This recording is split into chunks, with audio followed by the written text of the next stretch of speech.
네, 안녕하세요. 예. 굉장히 좀 피곤하신 것 같습니다. 예. 어제 그동안 감사했던 분들 예. 또 많이 또 인사하고. 제가 선거운동도 아닌데 허리가 지금 나갔습니다, 지금. 허리가? 왜? 계속 인사 꼬먹고. 계속 인사.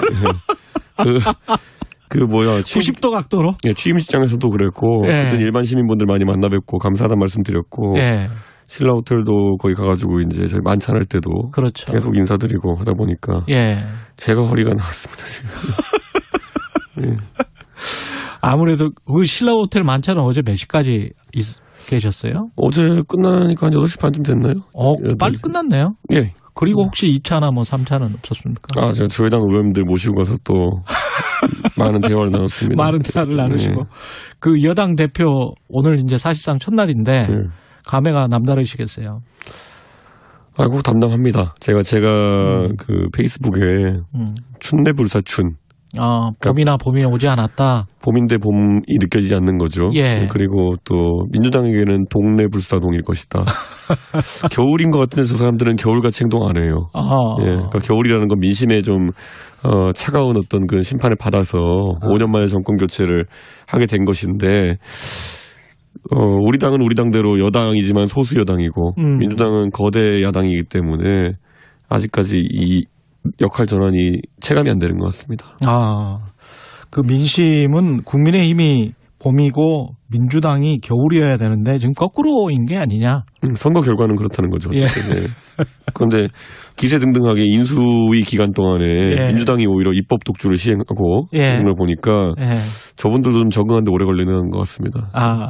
인지 부조화가 생기고 있는 게 아니냐 이런 말씀이신 것 같은데. 그리고 막 이재명 후보는 2달도 안 돼가지고 이제 선거 출마하지 않나. 약간 이상합니다. 약간 뒤에 안 그래도 여쭤보려고 했는데 이재명 후보의 출마에 관해서는 어떻게 생각하십니까? 그러니까 명분이 없어요. 명분이 없다. 네, 그러니까 하필이면은 원래 보궐이라는 거는 뭐 다른 곳에 나오면은 중량감 있는 후보 나갈 수도 있지만은 이번에는 본인이 최대 치적이라고 항상 홍보했던 대장동이 포함된 성남 분당갑이 나왔으면은 거기 안 나가는 게 좀 이상하거든요. 오히려 거기에 나왔어야 됐다. 명분이 서려면. 이게 예를 들어서요. 네. 제가 예를 들어 상계동에 지금 있는데. 예, 그렇죠. 상계동이랑 예를 들어서 분당이 같이 보궐에 나왔다. 그럼 상계동 안 나가고 제가 분당 가면 이상하거든요. 그렇죠. 네. 네. 아무리 상계동이 어려운 지역구인과 관계없이. 그런데 이재명 후보는 분당에 본인이 치적도 그렇게 많이 만들었다고 하고 또 순회동이라고 하면은 본인이 분당에서 살았던 지역 아닙니까?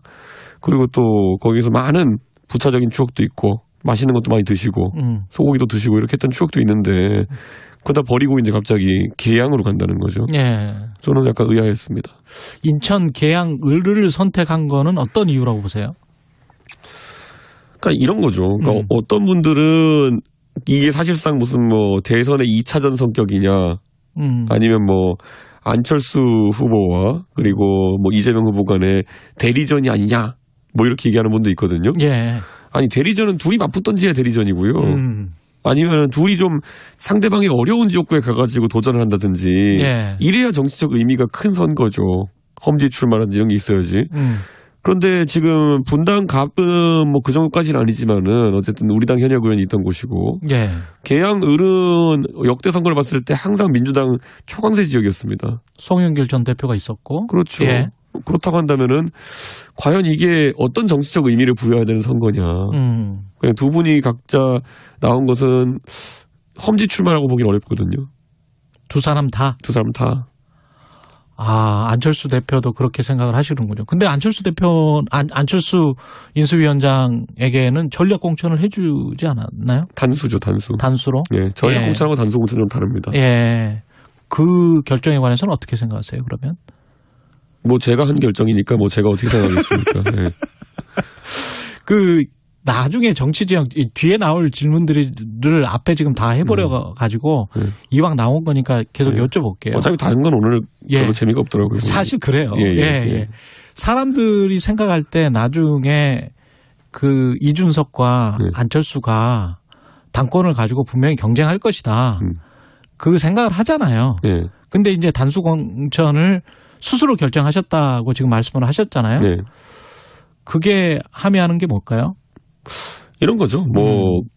이런 거 톰과젤이라고 제가 저희 관계에 묘사했던 적이 있는데. 그랬었죠.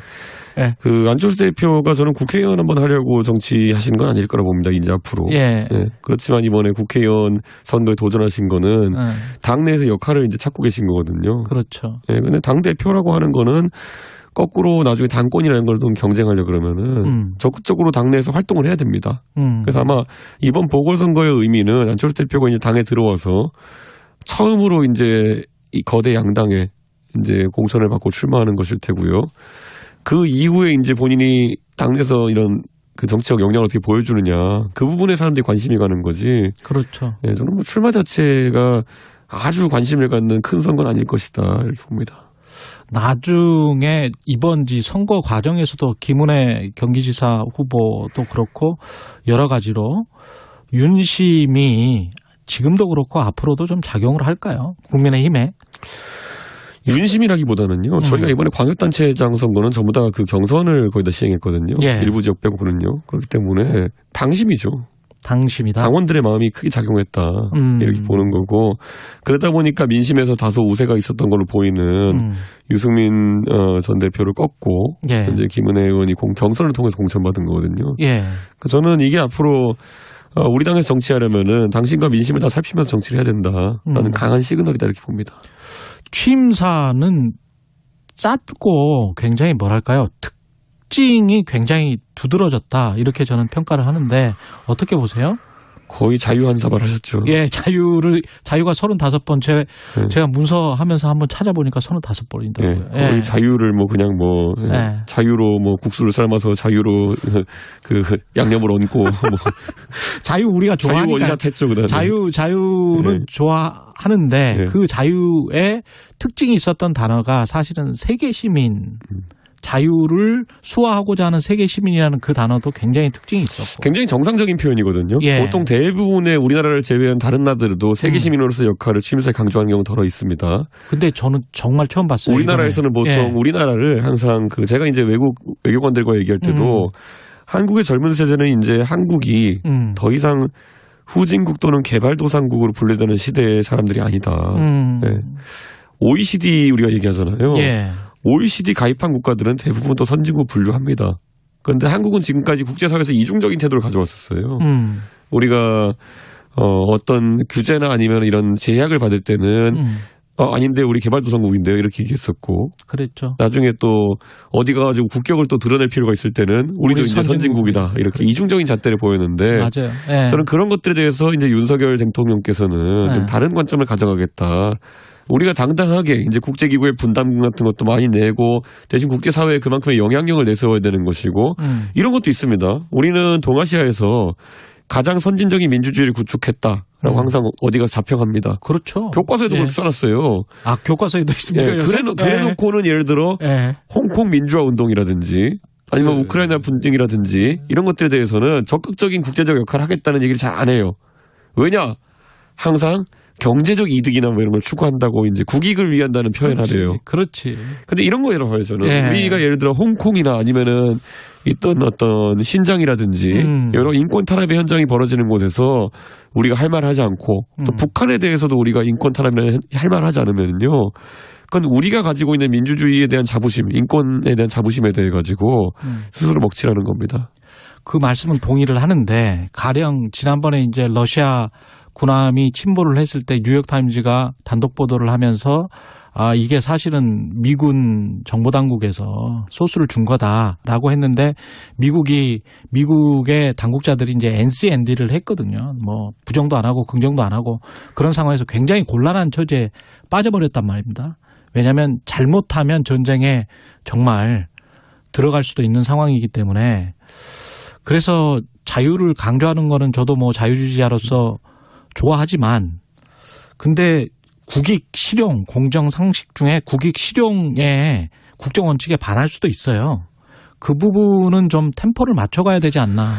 제가 홍콩 민주화 운동 할 때 시위를 직접 가봤거든요. 제가 갔는데 거기서 가장 놀랐던 거는 그 임을위원 행진곡을 중국어로 번안해가지고 부르고 있더라고요. 광동어로 번안해가지고.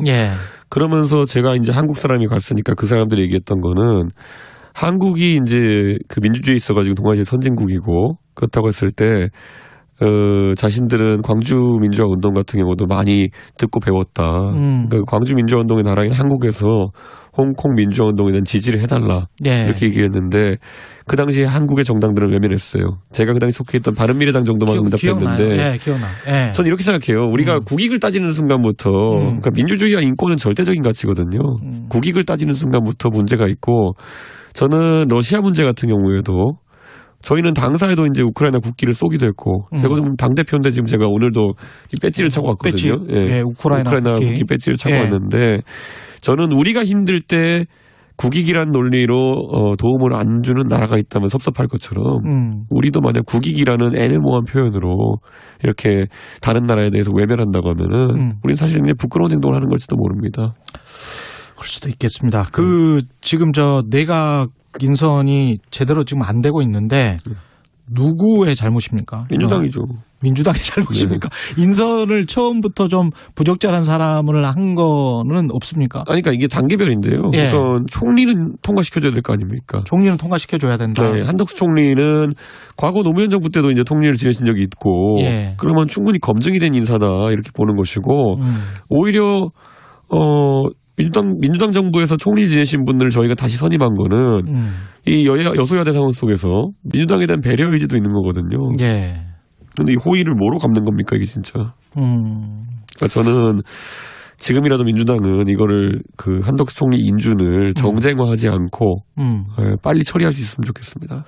혹시 국민의힘에서 정호영 후보자랄지 맥시멈 이분들 정도까지는 양보를 할 수 있다라는 혹시 그런 게 있나요? 아니 이분들도 국무위원이 되실 정도로까지 사회적 명망이 있는 분들이면은 예.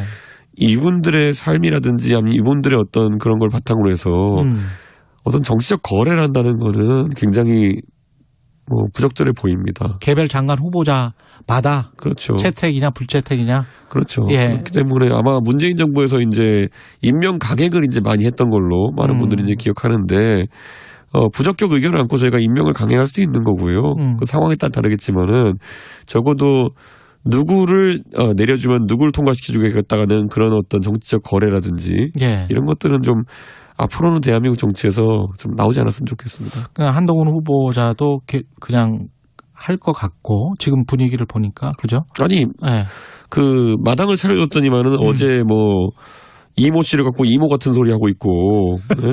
그거 한 땡땡이라 됐으니까 예. 한국 3M인데 그 딸 아니냐고 이렇게 하기도 하고 그 소문난 잔치에 진짜 아무것도 없다고 예. 진짜 뭐 한 겁니까 그저께 진짜 민주당은 청문회에서 예.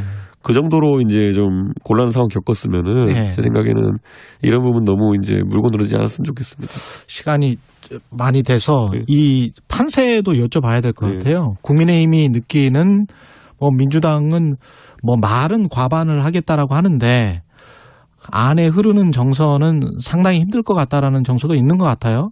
국민의힘은 어떻게 생각하십니까? 아무래도 지방선거는 투표율이 좀 낮습니다. 예. 그러다 보니까 조직적 투표가 이제 이루어지는 쪽이 많이 유리한데 아마 민주당이 지금까지 지방 정치를 홀로 좌지우지하면서 선거 조직을 많이 다져놓은 걸로 보입니다. 그렇기 때문에 저희가 믿고 의지할 것은 결국엔 윤석열 정부의 성공을 바라고 그리고 민주당의 입법 독주를 막고자 하는 예. 국민들의 아주 그런 올곧은 마음이다. 이렇게 예. 생각해서 저는 이 방송 청취하시는 많은 국민들께서 이번 지방선거에서는 윤석열 정부의 순탄한 어떤 출발을 위해 가지고 지역 공약들을 잘 살펴주시고 네. 그 지방 발전을 확실하게 시킬 수 있는 정당에 투표해 주셨으면 하는 생각입니다. 마지막으로 여당 대표로서 야당에게 좀 도와달라는 말씀 안 해도 됩니까? 이제 국민들께서 이제 제 성격을 좀 아실 것 같은데 예. 제가 그렇다고 해서 아닌 거에 대해 가지고 제가 예. 바터를 하자고 하진 않을 테고요. 예. 민주당에게 제발 대화의장으로 항상 나와가지고 합리적인 대화를 통해서 국민들에게 이런 판단을 받자 이런 말씀을 드리고 싶고 그저께 청문회는 예. 하여튼간 시청률도 굉장히 높고 예. 온라인에서도 동시에 몇만 명이 보셨던데 예. 민주당이 졌습니다. 알겠습니다. 국민의힘 이준석 대표였습니다.